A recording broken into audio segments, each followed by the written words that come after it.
what's causation? Is it a primitive relation out in the world? Well, I don't think so, right? I'm with Hume on that. Is the distinction between causation and correlation real? Yes, I think it is.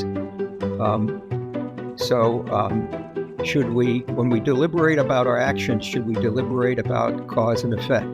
I think so, right? I'm with Aristotle on this. Aristotle says only a fool or a madman deliberates about the past.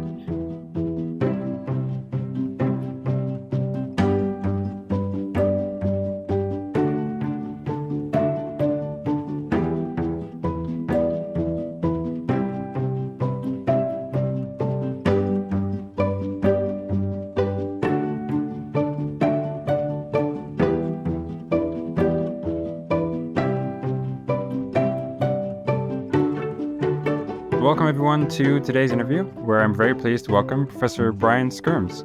He is Distinguished Professor of Logic and Philosophy of Science and Economics at the University of California, Irvine, and an Emeritus Professor of Philosophy at Stanford University.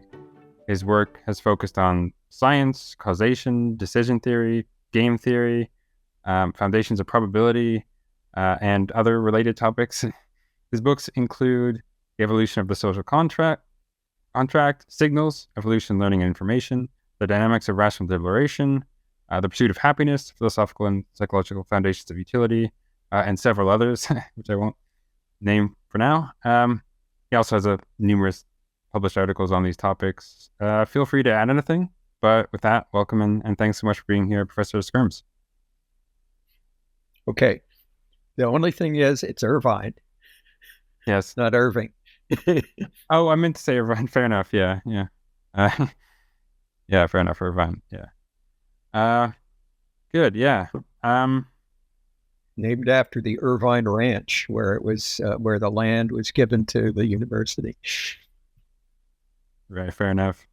Yeah. So the bunch of things I want to cover, but I did want to start with something that's somewhat of interest to me. I really like reading about the dispute between causalists and evidentialists in decision theory. And I mean, that's something that's persisted for, at least over 50 years. Nozick article was from 1969. And you've contributed a fair amount to that discourse. And I have to say, full disclosure, I find myself to be a fairly committed evidentialist, like a one-boxer Newcomb's problem, for example. And I'll have some more questions about this, but for now, broadly, how would you describe your current position on this topic between, debate between causalists and evidentialists? Well, I guess if we have to take sides, I'm a causalist. That's, as you know. Of course, there are two well-defined notions of expected utility, as Gibbard and Harper sent way back then in their wonderful article, and they're both perfectly good notions. So the dispute is what to use as a way of evaluating prospective actions. Causalists think you should evaluate your expected actions in terms of their causal efficacy.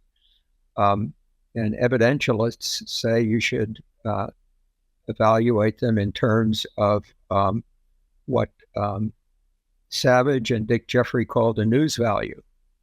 Would it be good news that you did this action? And most of the time, they agree with one another, and there's no worries. But in some funny cases, like Newcomb's problem, infamously, they can be made to disagree. And I think the dispute, after all the facts of the matter became clear, the dispute is really about pushing intuitions around, and about what you think about evaluation, right? Yeah, good. I mean, I guess for me, yeah, I want to. One way to think about it as I see it anyway. I don't know if you might not like this framing, but the evidentialist wants to act in a way, given which said action maximizes expected payoff. That's how I'm thinking about it anyway. And the causalist prefers to act in a way which maximize expected causal payoff or causal consequences of the action. I mean, do you agree with this framing, or I don't know, what do you think about that? Well, I'd say it slightly differently. I'd say they both want to maximize expected payoff, but they're different expectations. And the expectations are taken with respect to different probabilities. So the evidentialist uses strict degree of belief probabilities, and the causalist uses probabilities that are supposed to mirror his beliefs about causal efficacy. Right. And then in those cases, okay, so it's expected payoff in both cases. It's just a different probability function, different notion of expectation. Okay, fair enough. Yeah, it's in the cases where those come apart, it's because there's some correlation which is not the result of or the sign of some causal connection. In a way. That's right, exactly right. And the fact that that's possible is something that's, everybody's known in statistics for 200 years or so. And the philosophical dust-up is, well, first it was how you capture the difference precisely, but I think people pretty much have gotten that clear. And now people have different intuitions about what they want to use to evaluate actions. Yeah, fair. I mean, maybe this is just going to be me reporting some of those intuitions, but I don't really care that much about the causal consequences of my actions, except in that, such facts about the causal consequences are a sign of what's likely to happen given that action. That's a kind of a strictly evidential notion, I guess, based on the credences and expectations that I have. I mean, to be honest, I'm not even sure what causation is even supposed to be. I know that's something you've written on, but I don't know. I guess just broadly, how would you approach someone like me who seems to care less about the causal consequences and may not even be sure how to think of what causation is in the first place? Well, here's the thing. Causation has its philosophical problems. No question about that. And if you try to make sense of causation, sometimes you find there are various notions that are intertwined with one another, and it's difficult to separate them. So one stance you could take is causation is bunk, right? There is no such thing. People shouldn't talk about that. Doesn't make any sense. From that point of view, certainly you can ask the causalists, what is causation, right? And it may be a difficult question to answer.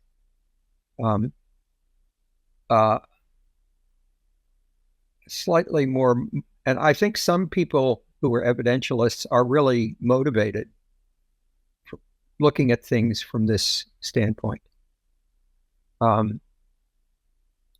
Another standpoint you could take is, look, it's hard to give a really good account of causation, but it's a real distinction between causation and correlation. However we cash it out in the end, we've got to preserve a real distinction. And then if it's a real distinction, you have to decide what would be a good metric to evaluate actions, right? Our causalists say, you want to see your actions causing good consequences, right? if they're just some correlated with good consequences but have no causal efficacy, then it seems that using evidential decision theory is superstition. I mean, I called it voodoo decision theory at one point, which is a pretty nasty shot, but that's the way we feel about it if causation is real. Some people think that they know all about causation, right? And that causation is a relation in the world. They can perceive it and so on. And such people, of course, have no difficulties. I have to say I'm in the middle. That is, what's causation? Is it a primitive relation out in the world? Well, I don't think so, right? I'm with Hume on that. Is the distinction between causation and correlation real? Yes, I think it is. Should we, when we deliberate about our actions, should we deliberate about cause and effect? I think so, right? I'm with Aristotle on this. Aristotle says only a fool or a madman deliberates about the past, right? The intuition being you can't influence the past, right? So that's pretty much the lay of the land as I see it. Yeah. I guess that intuition is probably strong. I don't share it, actually. I'm perfectly fine deliberating over the past. It's just that there's, as I see it, there's some tendencies of asymmetry between the past and the future. One of them being we now care less about certain facts about the past, being one way or another. And so we're more concerned with deliberating over the future. And second, well, we know more about the past than we do about the future. And so, I mean, we're only going to care to deliberate over things that seem open to us, epistemically speaking. And there was a third thing, put this down, well, I guess we also have more beliefs about, and we're right to think that our actions now correlate more interestingly with things in the future than they do in the past. But those are just, they're not strict asymmetries, none of them. And so I guess I don't have a problem with, in some cases where those things are satisfied regarding the past, I have some care about what occurred in the past. It's like kind of open to me. I don't know which way it was. Just as I don't know which way something will be in the future. And I think I have what I do now correlates in some way with a state in the past. I guess I'm fine with doing it. That seems strange. Maybe most people don't share that intuition, but I don't know.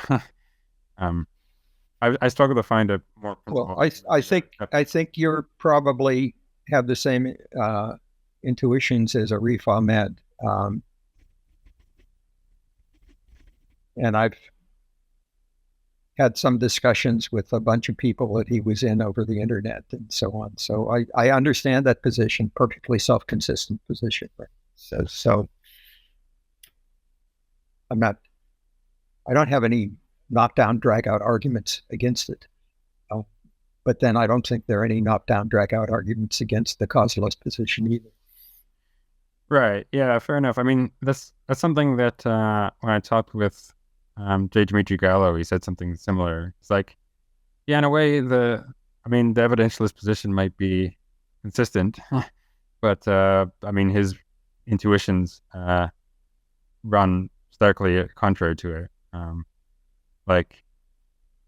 I'll just fully admit, most people are not going to have this intuition that it makes any sense to deliberate over the past. I think there's somewhat of a majority of people who have the causalist intuition in certain decision problems, like Newcombs and others. And so I guess mine. Well, by the way. I don't know if it's a majority, to tell the truth. I remember when this was hot in the first wave of discussion about Newcomb's problem. I used to do this in classes, and sometimes you get half the class on one side and half the class on the other. And everybody was absolutely sure they were right. I mean, that's one thing that Nozick remarked in the original article, right? Is like everyone seemed pretty confident on what the answer was. It's just yes, no, but half of them were on one side, one on the other. Yeah, I wonder if you'd still get similar results if you lowered the reliability of the predictor to like 70 or 60. Would more people prefer the causalist solution? it's something that could be tried, right? So I don't know whether anybody's actually done the experimental philosophy thing rigorously with Newcomb's problem. There is a paper by Tversky, Amos Tversky and somebody, where they argue that the people who are evidentialists are using magical thinking. But they didn't do the sort of thing you suggested, that you vary the stakes, you vary the probabilities, see whether people switch from one side to the other because of some extraneous thing. I mean, there are all these extraneous things. I mean, you make the money big, so people's eyes get big and they jump to the other side, so on. So it's something experimental philosophers could do rigorously if they wanted to. Yeah. I think, and sometimes it gets tricky because people can. I know there's been some writing on this, be less confident in their decision rule, and then like, the stakes are so big, maybe that lack of confidence in how to determine utility can lead to. I was thinking though that it's one question what the how people generally would respond to Newcomb's problem, but I think among philosophers and among philosophers working in the field, I think there was a decent majority, based on the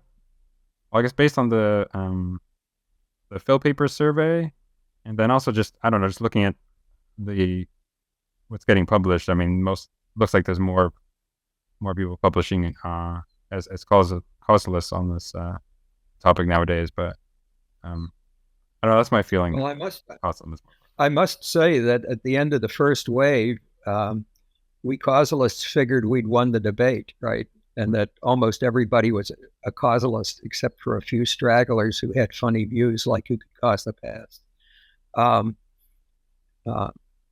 But then the second wave hit, and there are a bunch of people that are now taking the opposite point of view.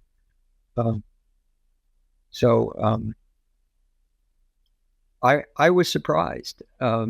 I thought Newcomb's problem was dead and buried. And then it rises from the grave. Journals are full of it one more time.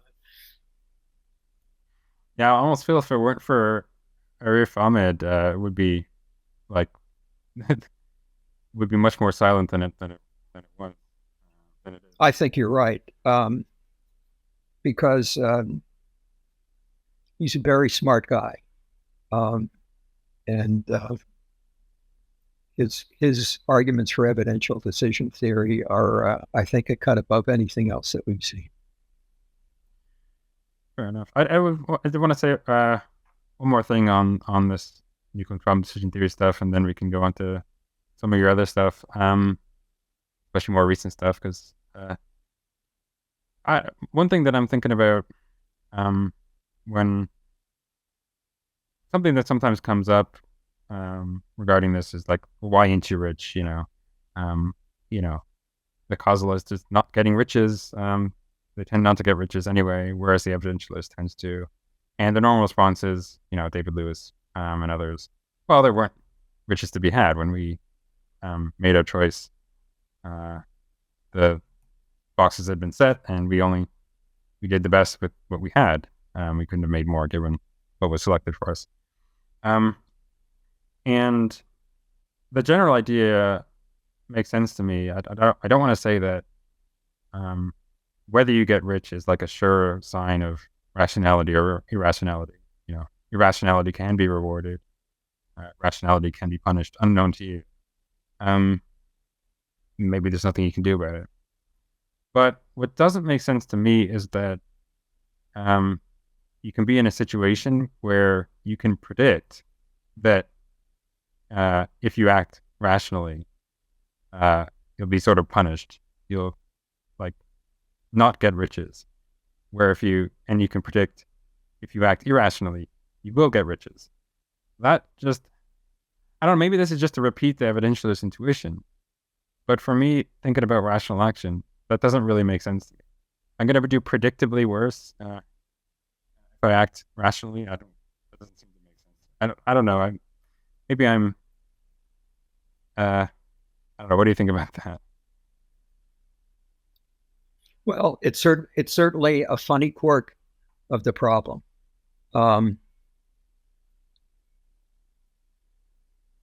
So way back in Gibbard and Harper, they discuss the why ain't you rich? And they bring up the thing where the opaque box is then made transparent and you can choose after that. But those people who were one boxers in that situation will see the $1 million. And they say if why ain't you rich is a good argument, it should be a good argument here. But nobody would believe that.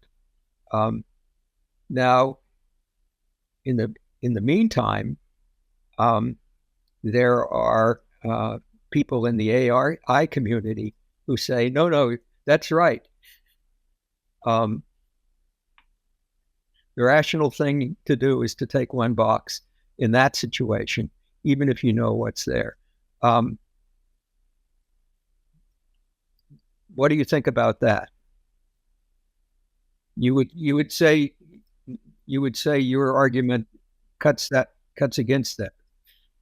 The why ain't you rich? So the way I'm going to assess that is that the transparent box case. I think you discussed this. I view it as two distinct problems. There's the one problem where you observe the transparent boxes and there's $1 million in there, and it's a completely different problem. I mean, there's some similarities, but it's a different problem that you face when you see the there's no $1 million there. And I'm fine as using why ain't you rich to assess people facing the same problem. And there it's going to favor ticking both boxes because, the people who take both boxes in one of those problems, say the one where there's $1 million there, are going to do better than the ones who take only one. Because they'll okay. So you individuate the problems by what you can see, and the causalist individuates the problems by whether the million is there or not, the pre-existing circumstances. Yeah. So it's a tricky issue as well. I'm sure you know. I like to individuate the problems by, your credences and preferences. You have some preference ordering, whatever, and relevant credences, and like the set of all those, that's the decision problem. In a way, I think it's fair to talk about decision problem even when none of those states are there. There's no boxes there. You just have these credences, and the decision theory is going to tell you what to do, or at least try to do, given those credences and preferences. Now, if you want to, you might say, okay, you can individuate them that way, but for assessing rationality, I want to individuate them this other way that holds fixed certain states, say, in particular, perhaps those states which are causally independent of what you now choose to do. Maybe you want to do something like that for assessing rationality. I don't know if you want to comment on that, but what do you think about that? No, I think I understand your position, right? It's a consistent position. Fair enough. I think both positions are clear. Yeah. Yeah. it's kind of tough. Do you think I've talked with some, like, when I talked with Michael Humer about this, he's also a causalist. We talked about the sort of normative significance of decision theory here. Decision theory is supposed to tell you what you really should do in these circumstances, independent of your aims or anything like that. And I wonder if you have any thoughts on the sort of, I don't want to use the word foundations here, but the sort of normative side to decision theory. Is it just that, because the way I wanted to approach is that I had certain aims regarding decision, and well, I wanted to. It turns out that my aims are going to be sort of evidentialist aims in a way, and so I'm going to go about trying to construct a decision rule, which, as I understand it, is just going to be the basic, Jeffrey style procedure for maximizing those aims. And someone who's a causalist might think, well, no, that's not what I'm trying to do here. I don't have those evidentialist aims. I have something maybe similar that's going to agree most of the time, but something else, I'm going to try to maximize that. And in a way, my worry is that there's just going to be people with different aims that are succeeding with respect to their own aims. Some of the aims are going to be causalist, and some aims are going to be evidentialist, and they're not really just disagreeing. I don't know if I put that in the most clear way that I could, but no, it's clear to me, and I think that's fine. I don't think decision theory should tell you what to do. I think decision theory should make these metrics clear, right? And make it clear how you compute them, how you think about them, and so on. What you're supposed to do is up to you, right? Right. Yeah, that I definitely agree with. It's a free world, or it should be a free world for these questions, right? It's up to you what you care about. If you care about evidential expected utility, then that's what you use. And if you care about causal expected utility, that's what you use. So I think once you've gotten clear about these concepts, that's pretty much what decision theory has done, what it's supposed to. And then this pushing around examples and so on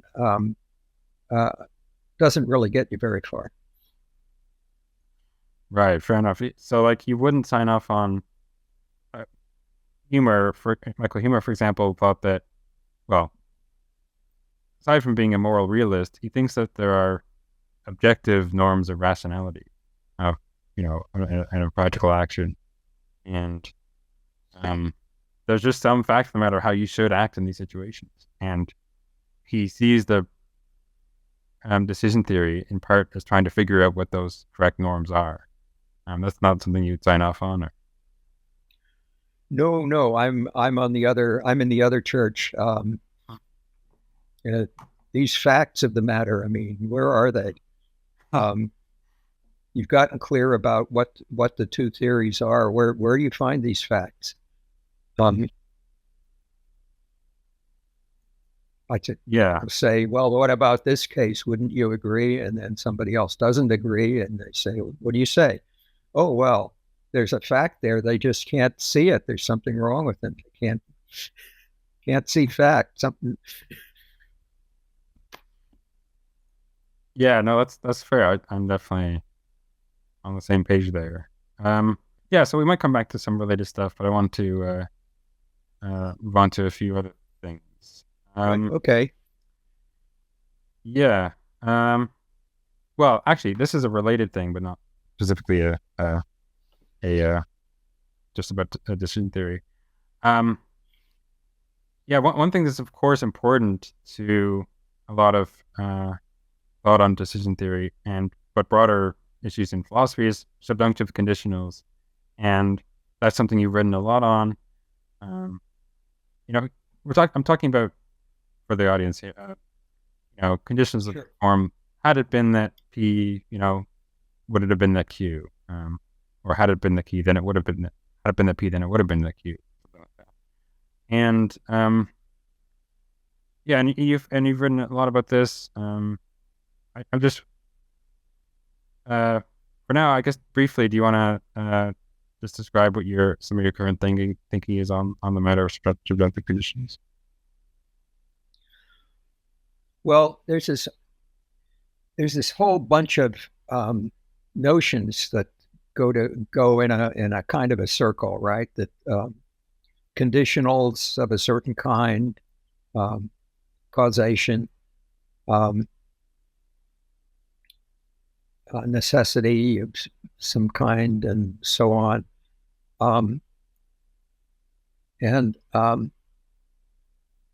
I take a kind of broadly Humean view of this and subjectivistic view of this thing.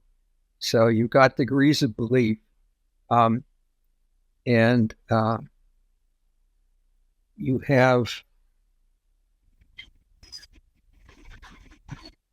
have partitions that you use, that you think of as the causal preconditions for something. And you use these to give your degrees of belief about causation, and you use those for causal decision theory. And you use those to have causal counterfactuals. And so there's an account that rolls these all up together, right? Which I pursued in a couple of books, I think, first Causal Necessity and then Pragmatics and Empiricism. So this is important for causal decision theory, in that there were a whole lot of different theories of causal decision theory, and it took a little time and discussion before it was clear that pretty much there's only one theory, and they all come to the same thing.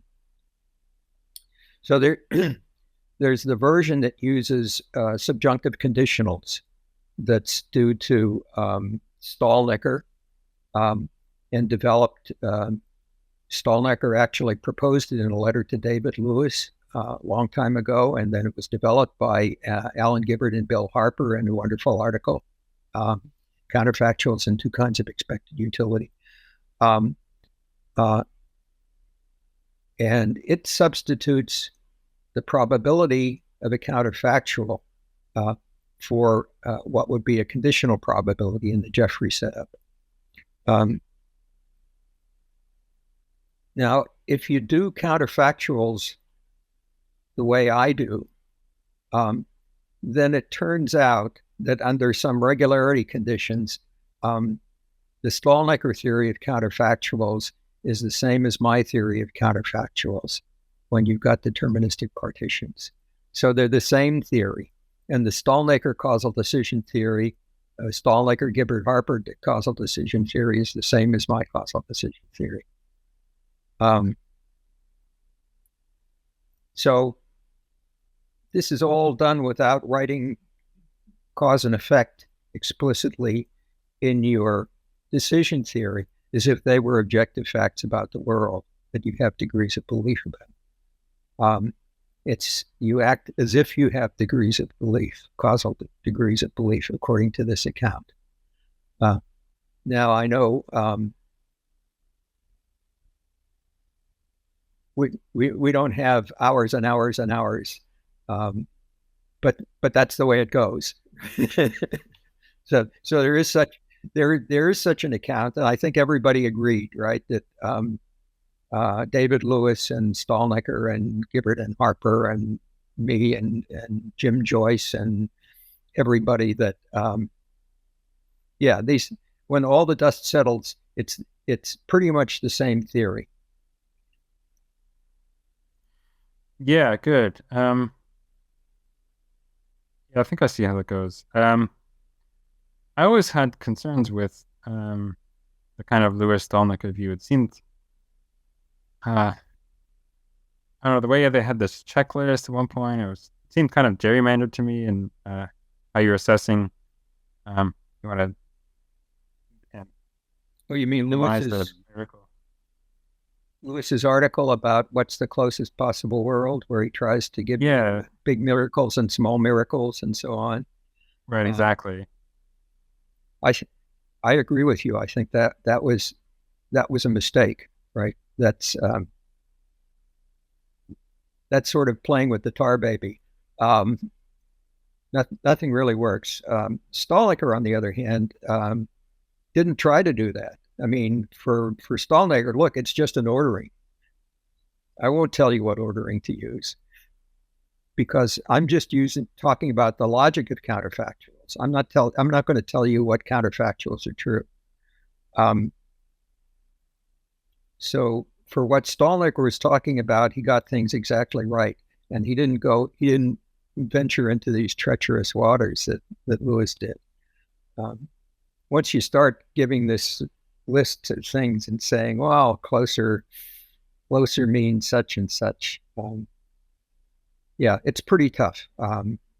Lots of counterexamples pop up, depending on what kind of counterfactuals, what kind of subjunctives you're really thinking about, because there are all kinds of different kinds. Right. Yeah. And you talked about like causal counterfactuals. Do you think that there's room for, well, counterfactuals that aren't to do with causal regularities in this way? Maybe it's not relevant to causal decision theory, but Sure. There are backtracking counterfactuals, and then if you're plug in backtracking counterfactuals in Newcomb's problem, you'll one-box it. So talking about counterfactuals in itself doesn't really clarify the issues. Yeah, because it's still a question of, well, which counterfactuals are relevant to decision here. The fact that you have That's right, and this question that Stalnaker solved, and Lewis elaborated and solved more of it.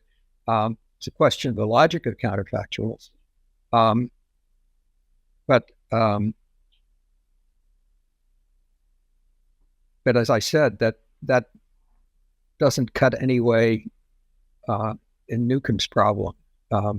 You can have the same logic with a causal interpretation or with a non-causal interpretation of your counterfactuals. So I mean, in philosophy, there are some people that talk about the nearest possible world as if it meant something definite. And that's a big mistake. Yeah, good. I wanted to gauge your thought on this this following subjunctive or counterfactual conditional, which is, had there been dinosaurs on Earth today, then there would have been dinosaurs on Earth 1,000 years ago. What do you think about that?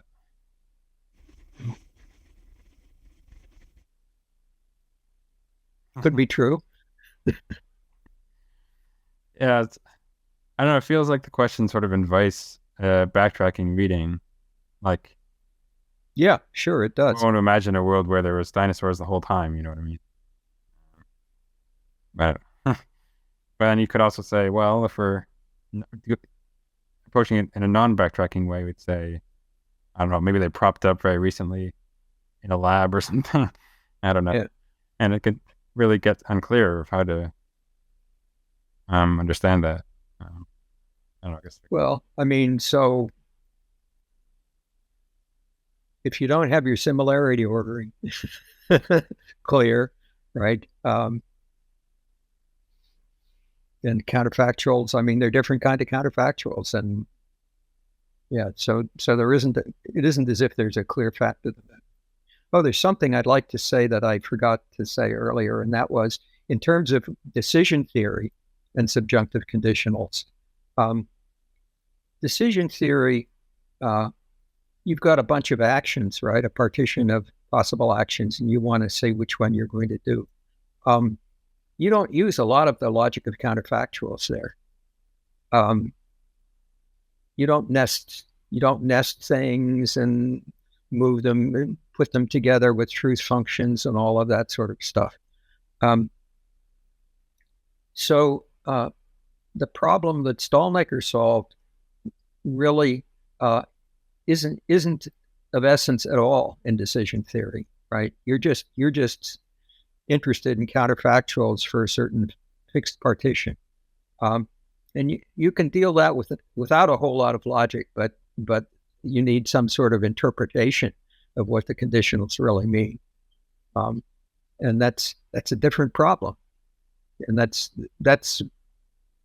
I mean, the good thing about Newcomb, if there is a good thing about Newcomb, is that it brings up that problem. Good, yeah. That makes sense to me. And one thing you said about assessing these counterfactuals is, well, you need some ordering of similarity or some sort of ordering to assess it. But in addition to that, you need some.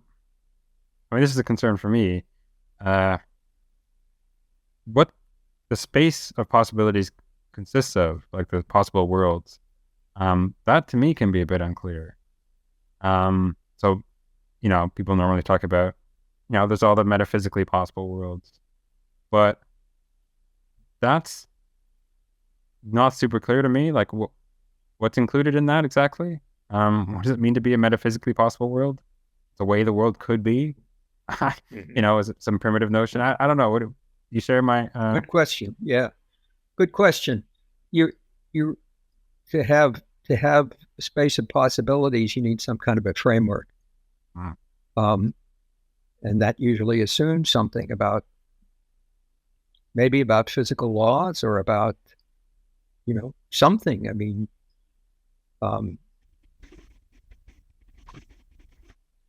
so what do you want to say? There's space time, and there's some things, some quantities, and some, or what? I mean, whatever you think, if you really try to think about what the possibilities are, you end up bringing in some framework. So the idea that there's just some absolute notion of metaphysical possible world seems really beyond reach as far as I can see.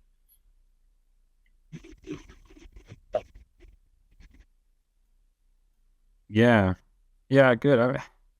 I don't know. Just a lot. I mean, this is just a broader concern for me with a lot of not just to do with counterfactual conditionals and decision theory, but a lot of philosophers will make use of this notion of metaphysical possibility.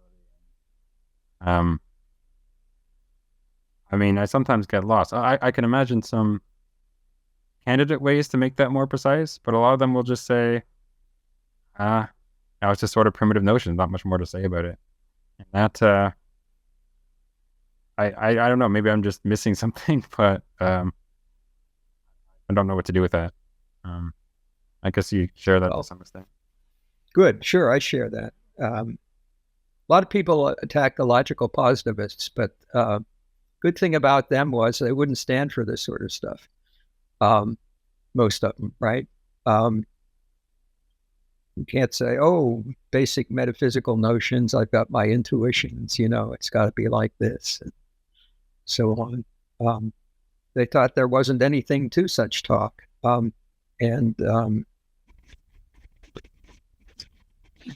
Certainly it's hard not to feel some sympathy to that. Dick Jeffrey gave a presidential address at the American Philosophical Association called, or maybe it was Philosophy of Science Association. It was called, I Was a Teenage Logical Positivist. And he felt the same way. I think one of the things about evidential decision theory was he didn't really want to have causal notions in decision theory. So the fact that you could just do it in a big Boolean algebra where you're just essentially doing truth functions, it appealed to him a lot. But on the other hand, when Newcomb's problem came up, he shared the causalist intuitions, not the evidentialist intuitions. So he worried about this for the rest of his life. Yeah. I had another thought on subjunctive conditionals. One way to approach them, I mean, this might be just a kind of evidentialist way to approach them, but whatever, is broadly like suppositional view. We're considering the likelihood of the consequent of the conditional on the supposition of the antecedent, although we might not make explicit some of the things we're assuming in the antecedent. What do you think about this way of thinking about subjunctive conditionals broadly? By likelihood, do you mean conditional probability? Yeah, exactly. Yeah. Okay, so this was an attractive idea to some people a long time ago, that the probability of a conditional should be this conditional probability. But then David Lewis produced this triviality proof, and now there are various stronger variations of it due to Alan Hayek and Ned Hall and a bunch of other people, that shows if conditional is supposed to have a truth value, this can't be right. The closest thing you can come to it is, at least I claim, my account of subjunctive conditionals, where you use the probability. You use a conditional probability, right? You use a conditional probability conditional on some cell of the background partition, and the members of the background partition do have truth values. So you're able to get kind of close to that intuition, but not all the way. Right. Yeah. No, I'm somewhat familiar with that Lewis complaint there. I guess my approach would say, yeah, I'm not supposing that they have some truth value as a true or false. In fact, instead, what's returned is a probability. Just and that's it. There's nothing more to say. Okay. So that's Ernest Adams' viewpoint, right? That they don't have truth values. They've got conditional probabilities, but we use their conditional probabilities in order to express our confidence in them. And we assert them when they have high conditional probabilities. Yeah. So that's Adams' viewpoint. Some of us, I think that's right for indicative conditionals. And I think at some point, David Lewis thought so too. I don't know where he says it explicitly, but he certainly wrote some things in correspondence that were favorable to that view for indicative conditionals. You turned on that too, though, yeah. Yeah. But subjunctive conditionals seem to be a little bit different, which difference was pointed out by Adams too, with the Kennedy Oswald example. Mm-hmm. Right. Yeah. Another classic. Yeah. No. Maybe it's that people want certain things out of a subjunctive conditional. For example, that it has to give some truth value. But I don't know. I feel like that there's more work that can potentially be done with this. So it kind of gives you more information. Like, so I suppose you want to say something like, okay, we have this ordering of similarity of worlds, and now when we ask some subjunctive conditional, we find the most similar world that satisfies that antecedent, and then check whether the consequence satisfied as well. And okay, and then if it's satisfied, then it's just true, and if it's not satisfied, that's false. Taking this sort of conditional probability view, we might be able to say something like, given that, that's going to tell us maybe what's most likely to have occurred. Maybe, if we want to say that. But I mean, the things we're asking about, had it been that blah blah blah, doesn't entail some unique outcome. So, there's different things that have various chances of occurring given that specification, and this sort of conditional probability approach, I think, allows you to say some things like that. If that makes sense. I don't know. It's not something I've thought through so deeply, but I feel like there's some utility in thinking about it this way. Sure.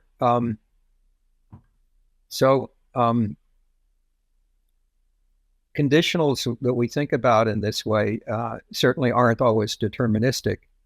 And Lewis took the step away from, Stalnaker's setup makes them deterministic, and Lewis took a step away from that.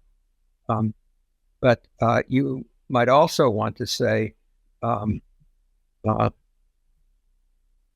if P were the case, then the probability of Q would be such and such, rather than Q is true or not.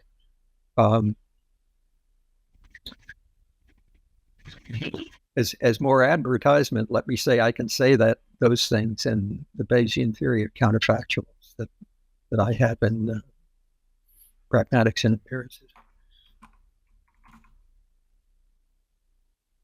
Right. Good. Wait, that's one of your books? You said pragmatics and empiricism. Yeah, pragmatics and empiricism. Yeah, there's a chapter called a Bayesian theory of counterfactuals. Oh, interesting. I actually want to check that out. Yeah, maybe a good thing to add in here is that I wanted to ask a quick question about another book of yours, fairly recent. I haven't had a chance to check it out, but I was wondering if you could comment on it briefly, because you had a book with Louis Narens, Louis or Lewis? Yes. A couple of years ago, called "The Pursuit of Happiness: Philosophical and Psychological Foundations of Utility." And you go into discussion of utilitarianism and broader issues of pragmatic concern there. Can you talk about this briefly? And I mean, to what extent is this Sure. a consequence of something you're thinking about decision theory that you've already discussed?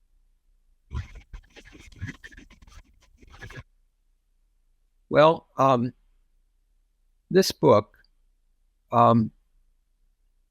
it's sort of a history book, but it's really a book about what utilitarianism means. So our thesis in the book is philosophers have talked about for and against utilitarianism for hundreds of years without bothering to be very clear about what utilitarianism means. And this goes up to recent times. The founding fathers of utilitarianism, especially Jeremy Bentham, worried about these problems, at least in private, although in public, when advocating reform, he sort of glided over the problems. But philosophers since then just glide over the problems and talk as if they know what the utilitarian solution to various problems would be. There's all this trolley problem stuff recently, things earlier in Derek Parfit and so on. We try to look at questions of measurement. Louis Narens is an expert in measurement theory in psychology. We look at questions of measurement, and what kind of scales you can hope to measure utility on, and what this means for utilitarianism.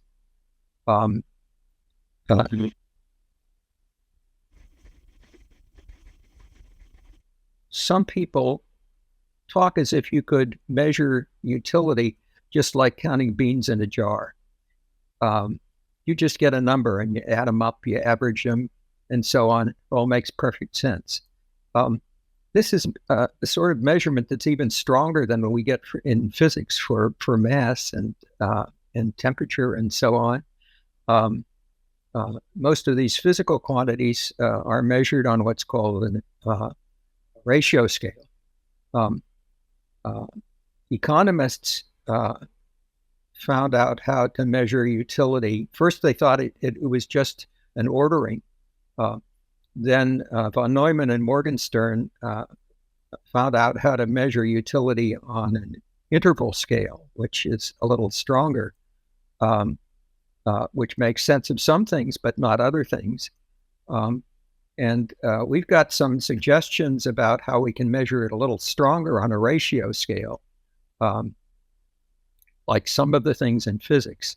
But even if you measure it in the strongest sense, in this stronger sense, a lot of the things that have been said about utilitarianism are perfectly meaningless.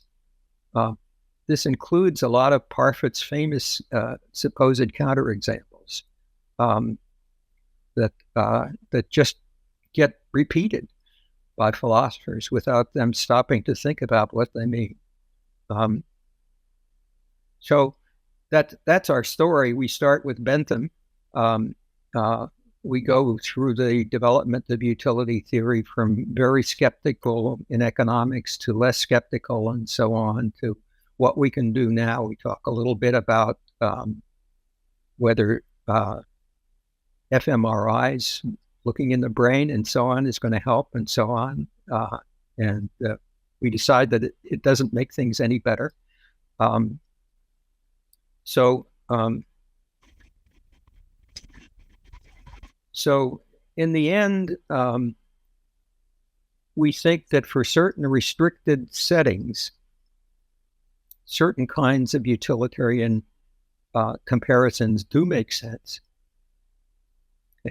But in a lot of general settings, they don't make sense. That's basically what the book is about. By the way, I just got an email yesterday from the publisher saying it's coming out in paperback next year. Nice. What's an example of one of those statements regarding utility that you might just think is perfectly meaningless? I just want to gauge that. Well, Parfit's example of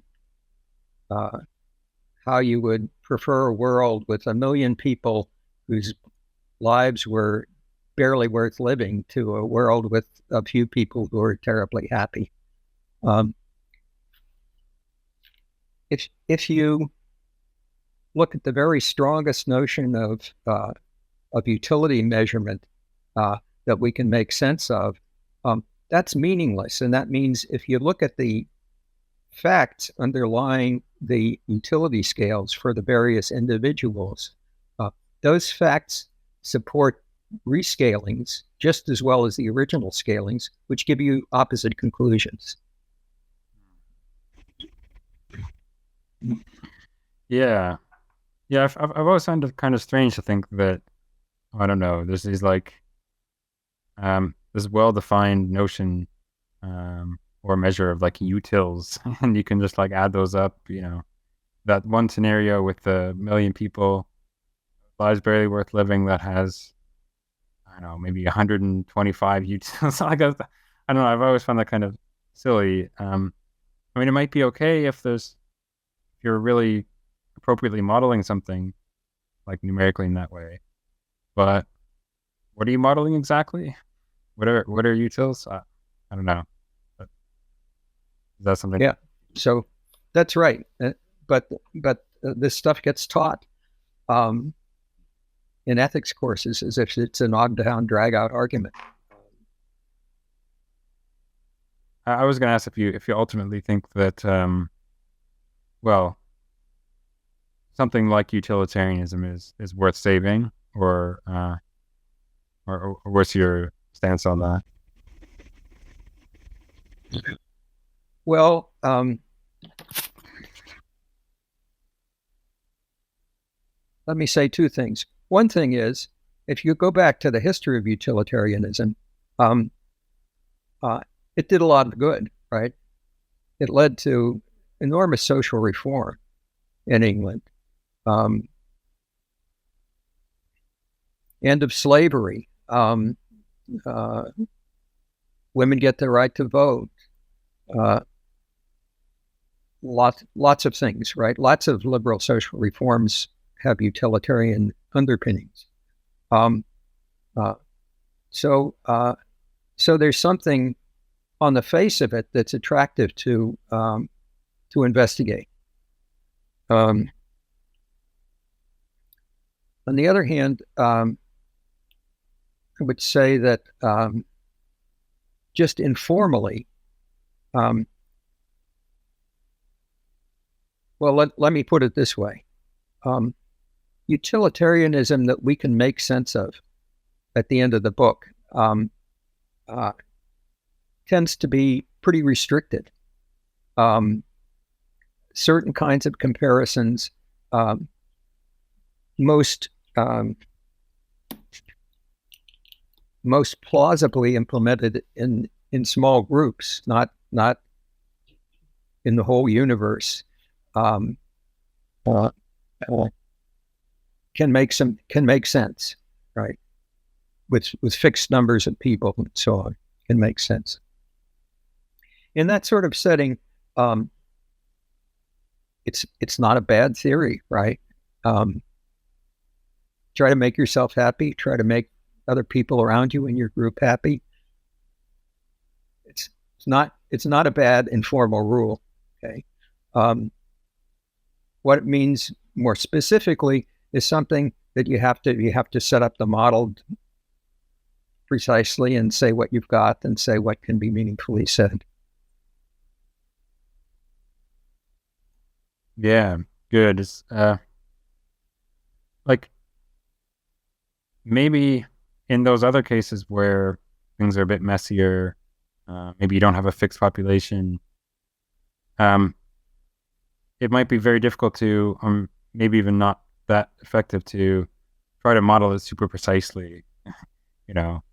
But maybe there's still some sense in, having a rough guide or heuristic that's broadly utilitarian, but not something you have to model so super precisely, if that makes sense. Yeah.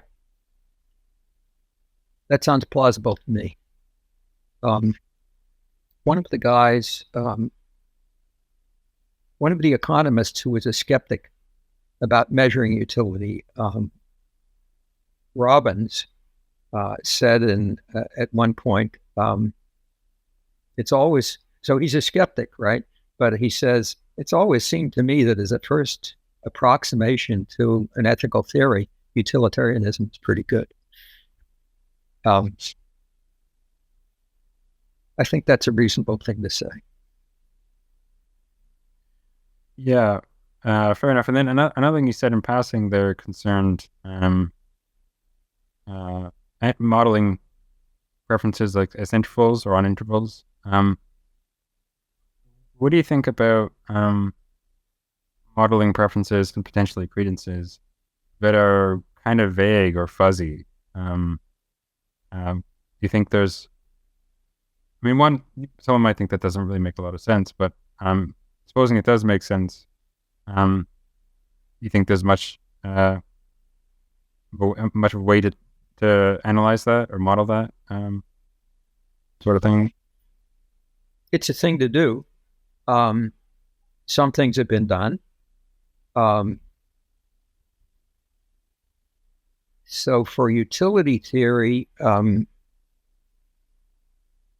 think Duncan Luce had some papers in which he used probabilistic choices, kind of probabilistic preferences. for utility theory.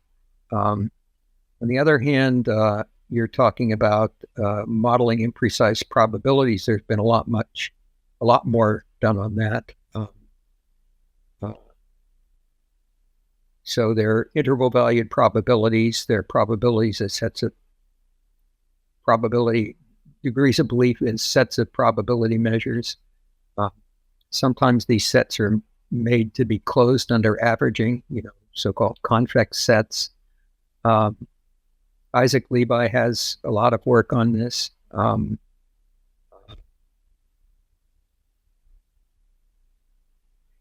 So along these lines, and let's see, in statistics, Arthur Dempster at Harvard has a way of dealing with these things as a kind of rule that you use to combine things, providing a kind of independence condition holds. A little further out, if sets of probabilities seem to have too much structure, there's lofties, oddas, fuzzy things, fuzzy measures, and so on. So there are a lot of things that have been done. Question is, when it's all worked out and said and got done, what good is it? Have you learned anything that you didn't know if you just knew about regular probabilities? I'm a little skeptical. I mean, there are certainly some things have been learned. Some funny things can happen with interval valued probabilities that can't happen with point valued probabilities. So it's worthwhile doing. Yeah, sure. Yeah, fair. Though some of the benefits may be overstated or not so clear, but yeah, it's worth pursuing. See where it goes. Yeah, so I did want to cover a couple other things.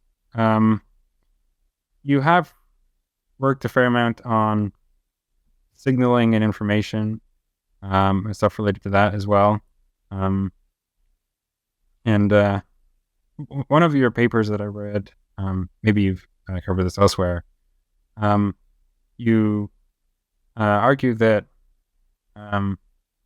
in signaling games, when I think about the content of those signals to arise from information transfer, and it's determined by how it's used in context of common interest. Maybe I'm missing something there, but I took that to be the basic idea.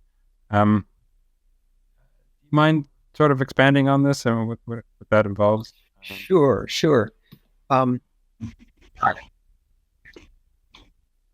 So when I started working in signaling games, people would say, could it have meaning, right? To talk about meanings, really, you have to talk about minds and what's going on in people's minds. Maybe there has to be meanings already, a language of meanings already in the mind that you just stick meanings onto external signs and so on. And I wanted to get away from that and have a notion of meaning that made sense for signals at all kinds of levels of biological organization. So I said, let's not talk about meaning. Let's talk about information transfer. We know what information is. We can define information transfer in Lewis signaling games. Okay, so for your audience, if anybody doesn't know it, David Lewis, along with all the other great things that he did, introduced signaling games in his PhD thesis under Quine. And so these are games where there's a sender and a receiver, and the sender has some information, wants to transmit it to the receiver. And they don't have any pre-existing language. Right? And the question is, what is it to get information in the signals? And Lewis says, well, they fall into a kind of equilibrium in the signaling game. And that's what it is. So I was interested in talking about information transfer in these games that becomes perfect if you get in one of these equilibria, but you have some information transfer before you get to the equilibria, right? Imperfect information transfer. You can track the information transfer. And then you can ask yourselves, well, suppose there's some kind of adaptive dynamics in operating in one of these games, either individual learning or learning over evolutionary time by natural selection. Do we get to a signaling system always with probability 1, sometimes with this learning dynamics? And if we do, how fast do we get it, and how does the information transfer evolve? So that was the setup. And this is a setup for a naturalistic account of meaning. And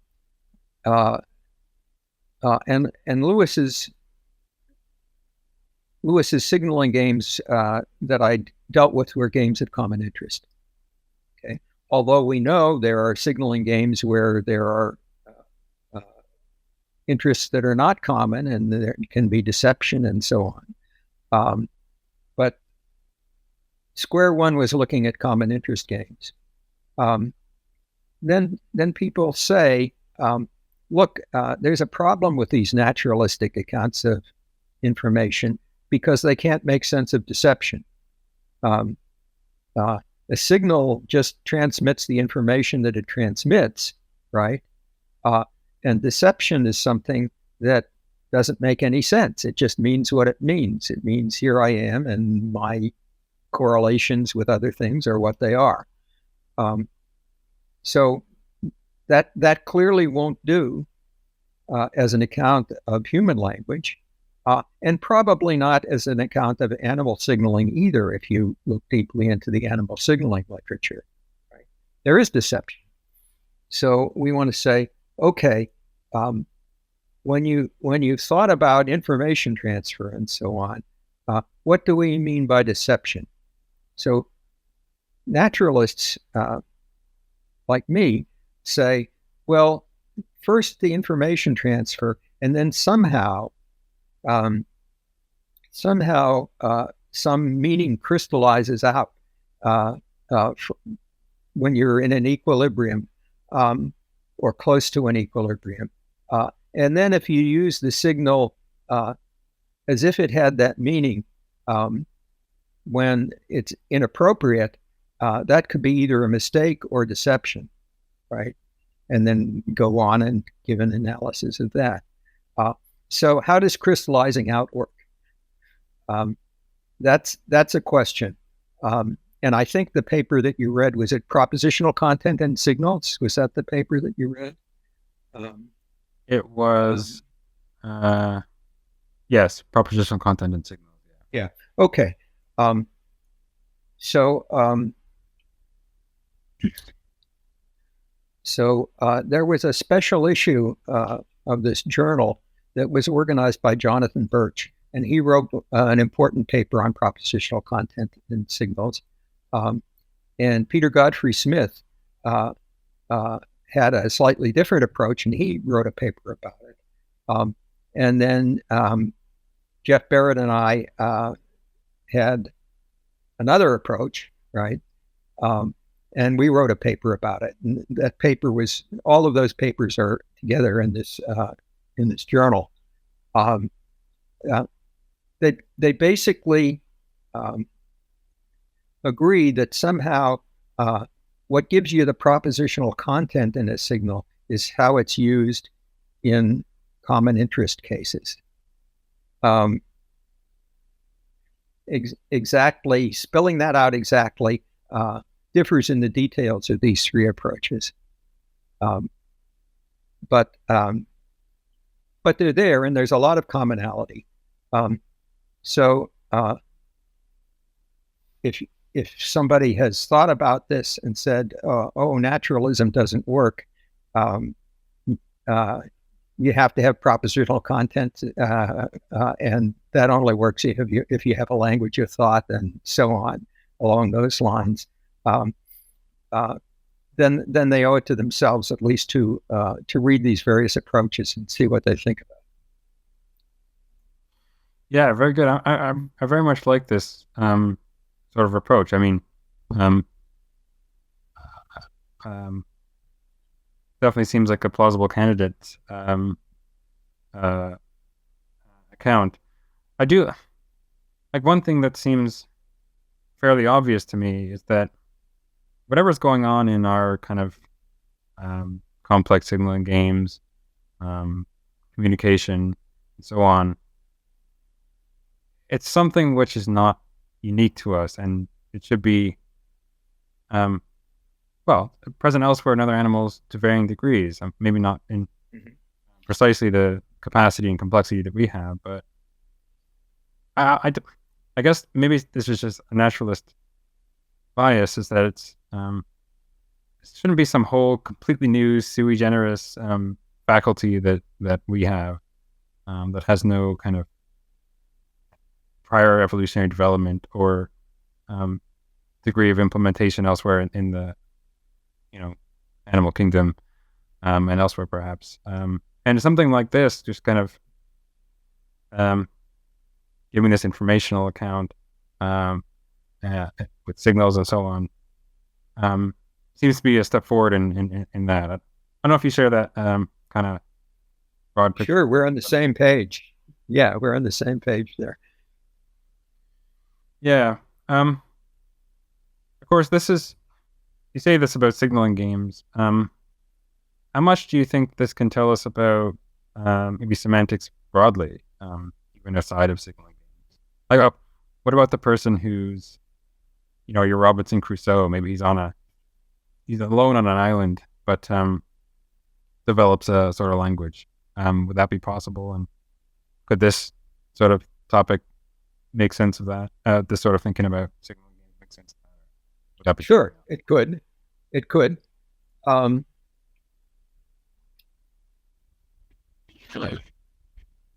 So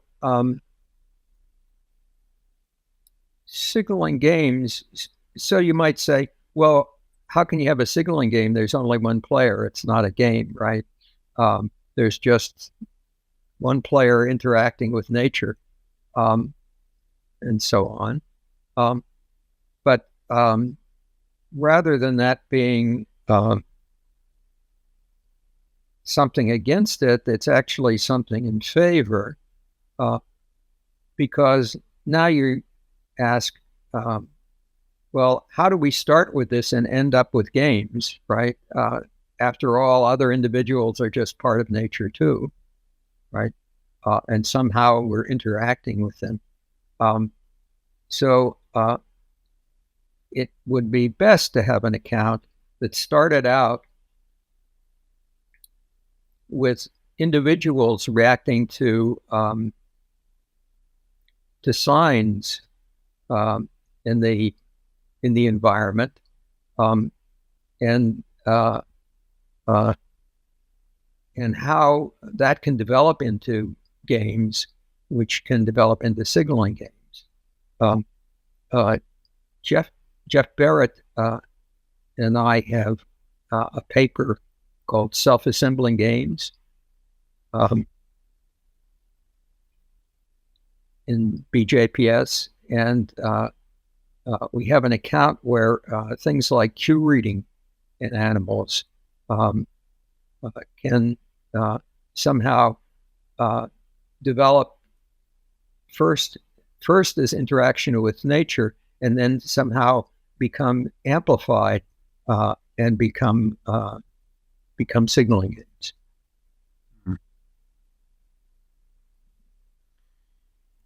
Yeah, but I like that. It really gives a start of a picture of how these things could have, kind of developed from simpler processes. When it comes to, I mean, the description you give here is, well, the games are relatively simple, but do you think it can get, obviously the way we develop our language and signals and the kind of signaling games we play get enormously complex. Do you think this can be kind of built up into a theory that can account for sort of practices in which we engage, or is it going to really need a lot more? That's the hope. That's the hope. Start simple and then put pieces together to get more complicated things. So that's the idea behind self-assembling games. And then we have another paper called Self-Assembling Networks, in which networks of signalers evolve from signaling games. Especially when you think of the possibility that you've got a hierarchical process where you have within an individual, you have different modules that send signals to each other. Then it's very rich. So hierarchical signaling games are something that have lots and lots of potential. Jeff Barrett is writing a book on this. And I think there is already a first draft of the manuscript. So this will be something that's coming around the bend in a year or two, and be something that people might be interested in looking up for. Yeah, for sure. That's good. Like I take it that a lot of this development in terms of talk about networks, modeling networks in this way is going to be quite useful because, like, I don't know, the obvious case that comes to mind is I can interact with some signaler using signals that, well, were previously developed, but we had no contact. I had no contact with this other signal. So there wasn't some common interest or whatever from which at least we together developed the use of the signal. Now there's we're part of some broader network in which that happened previously, I suppose. And then you're gonna have to. Is that kind of where you go, or where do you want to go? Absolutely, yeah.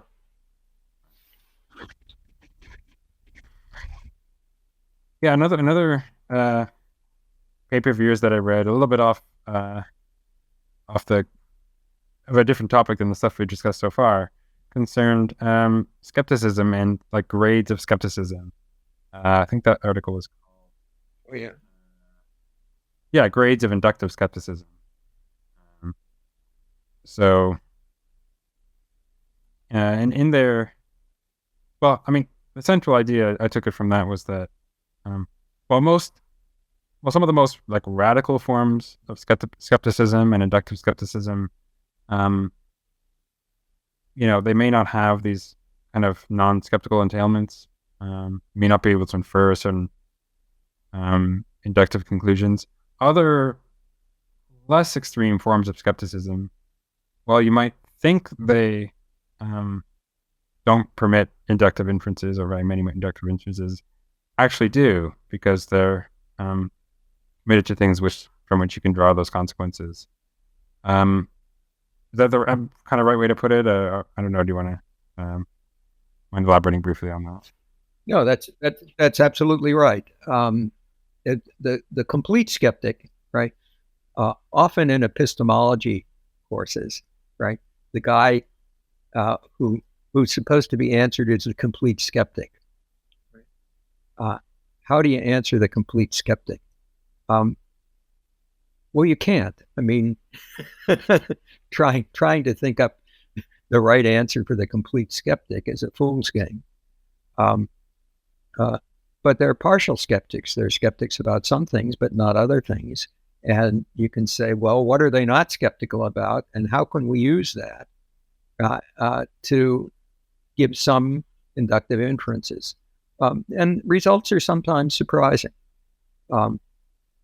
And so if you don't want to play the fool's game, but you want to talk about skepticism, then you should really talk about degrees of skepticism and what can be said profitably to skeptics who hold various degrees of skepticism.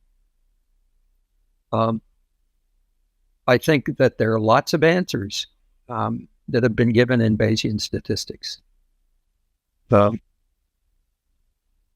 So that's, I'm fundamentally a Bayesian epistemologist. And I think that's the right way to approach these questions. Right, good. Yeah. So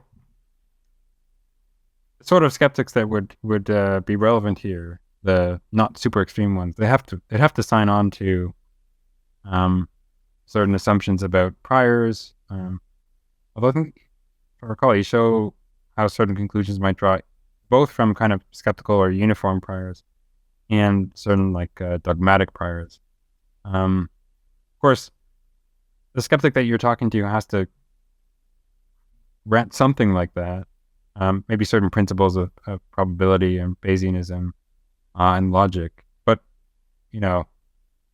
and then they have to have certain beliefs about, I guess, like observations they've made that they could then use to perform some inductive inference with this apparatus, and that can get around.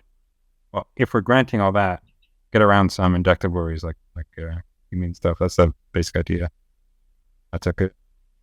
Although spelling out the details there is That's right. A little bit more technical. Well, of course, the devil's in the details, but the details are the interesting part, right? So you might say, oh, well, you have to be a Bayesian to play this game. But that's not exactly true, right? Because there are certain things that you want in terms of consistent inference. And there are surprising theorems that say anything that's a consistent rule has to be embeddable on a Bayesian framework, right? You're not assuming you've got the Bayesian framework first, but it has to be consistent with embedding in a Bayesian framework. And then that leads to other things.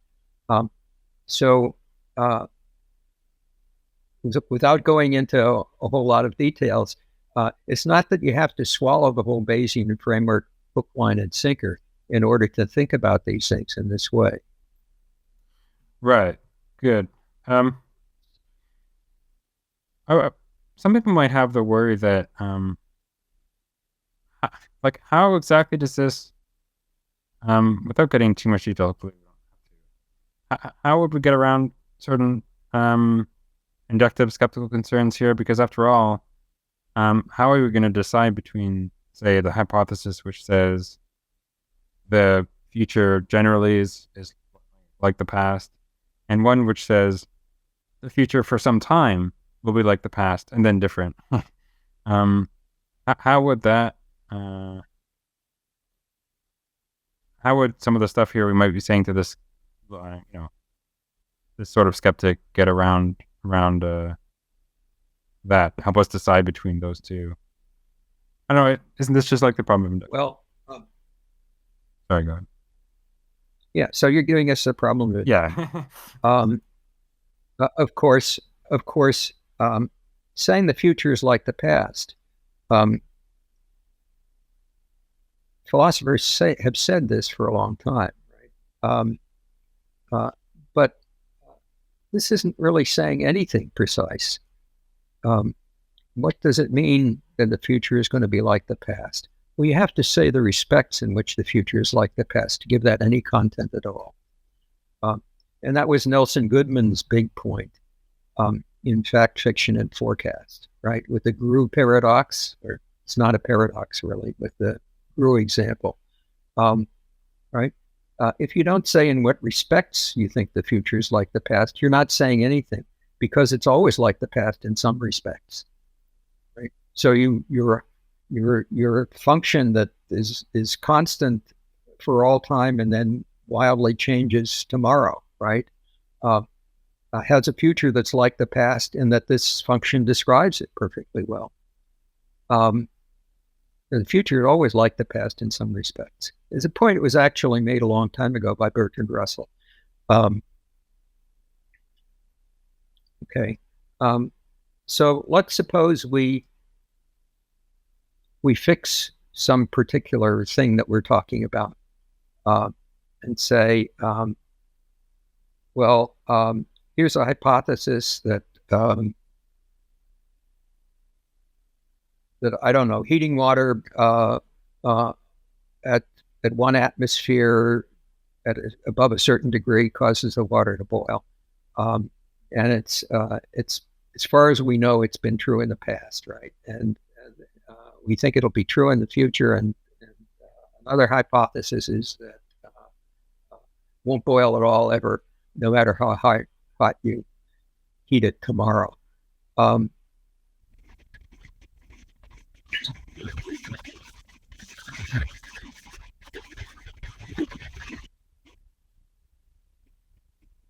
The problem of induction is, how do we distinguish these in terms of past evidence?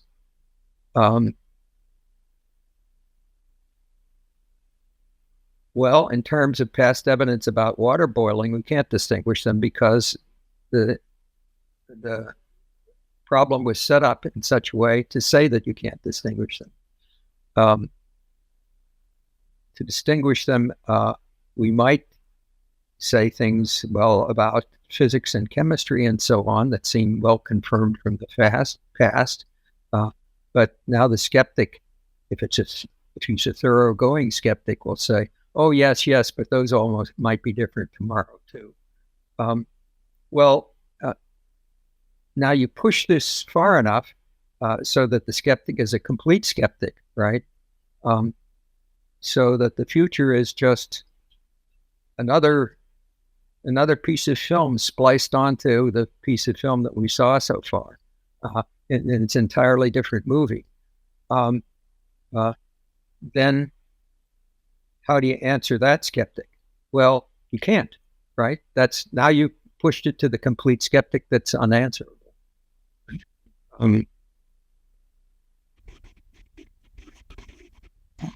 Right. Yeah. So I guess it's just getting clear on what are the kind of things that the skeptic would have to grant for us to make these inductive inferences on their view. And if they don't grant those, then yeah, they're on the unanswerable skeptic side. Yeah. Right. All right. Good. I did want to ask a question or two about something else that you've written on concerning contracts and how, you can have these games where the parties involved are, well, this, as you write, this like the first stage of cooperating in order to produce some result or surplus, and then the second stage of dividing up that result or surplus among those involved. And I don't know if you want to talk briefly about that first, or you want me to just jump into a question I had about that, or... Well, I can say something. So a lot of things in the social contract say, we'll model the social contract as some sort of game, and then we'll talk about that game. My view of the social contract is you can model a little piece of it as some of these simple games, right? But the whole thing is a whole conglomerate of lots of games. And sometimes they're different games that you run into in the social contract, but sometimes they're related.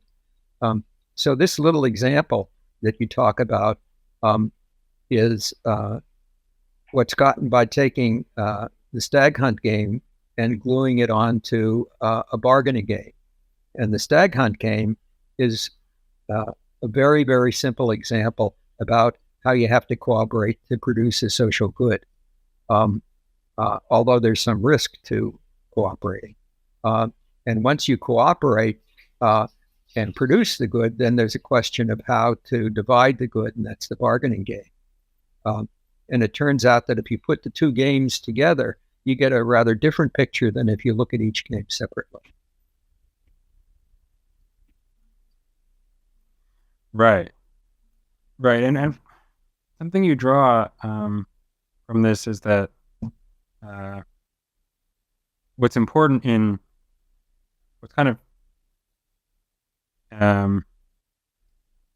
useful in developing good or effective strategies here is developing correlations in the behaviors of those involved.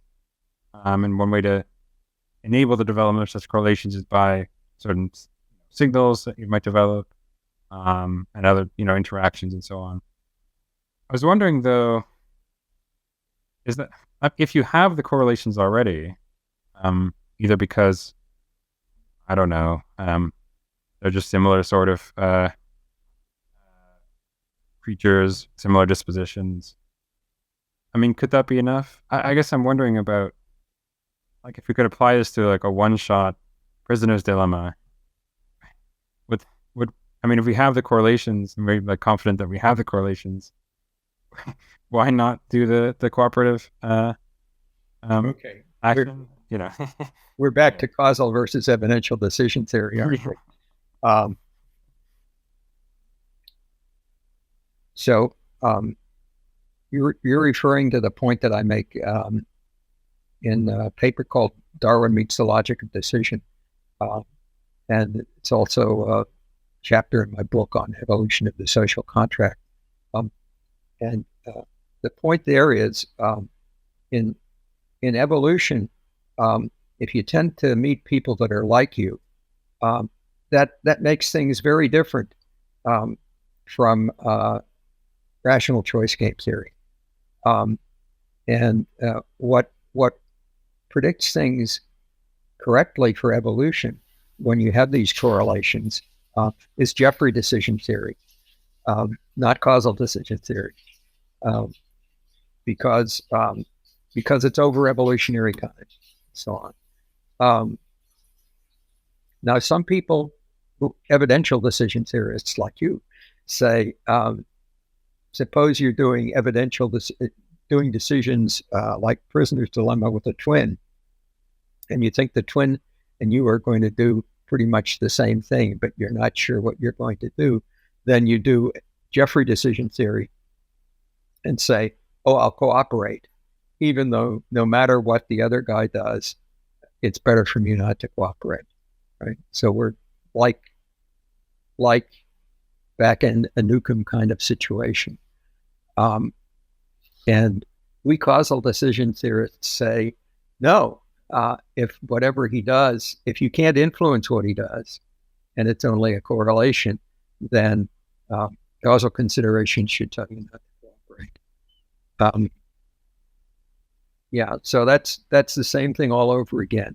And you asked me what I would say about this. I have to say the same thing, right? In terms, so what I say is, what's rational, that is, in the causalist sense of rational, what's rational in individual decision theory, and is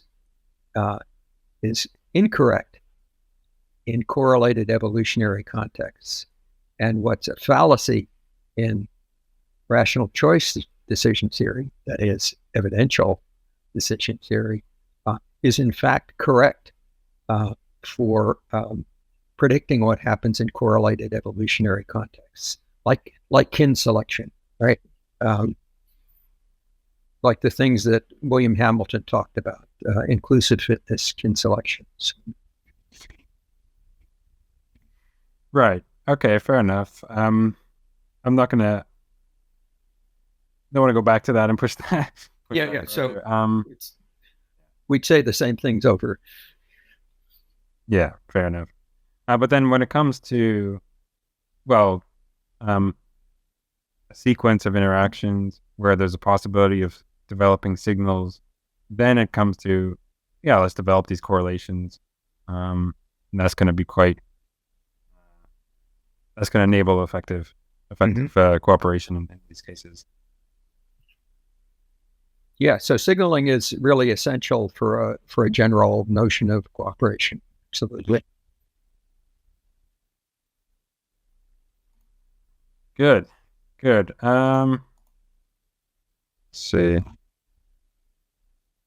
I can go back on some things that I didn't cover, but actually, if it's all right with you, do you mind? I can do one kind of closing question, and we can wrap up if that's fine with you. Fine, that's fine. Sure. So I do like to end these interviews with a kind of general meta-philosophical question. That is, what do you think is the kind of value of philosophy? Why do you find philosophy worth doing, I guess, for yourself and as a intellectual enterprise, maybe for society as well.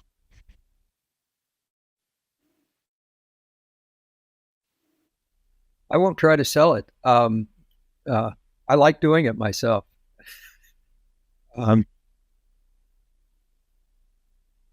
Maybe not for everybody. I won't say it's good for everybody. Maybe not. If you have that kind of mind, it's fun questioning things, questioning things that people tend to accept without thinking, and thinking them through. And if you like doing that, philosophy's one area in which you can do, not the only area, but one area which focuses on doing that sort of thing. Yeah, fair enough. I like that. I mean, it's an area of inquiry. If you're interested in that area, that's what maybe explore. Not everyone is, but some of us are. So I guess with that, I'll draw the questions to a close. Thanks so much for coming on here, Professor Skyrms. It's been great having you, and thanks for taking my questions and providing your thoughtful answers. My pleasure. I enjoyed it too.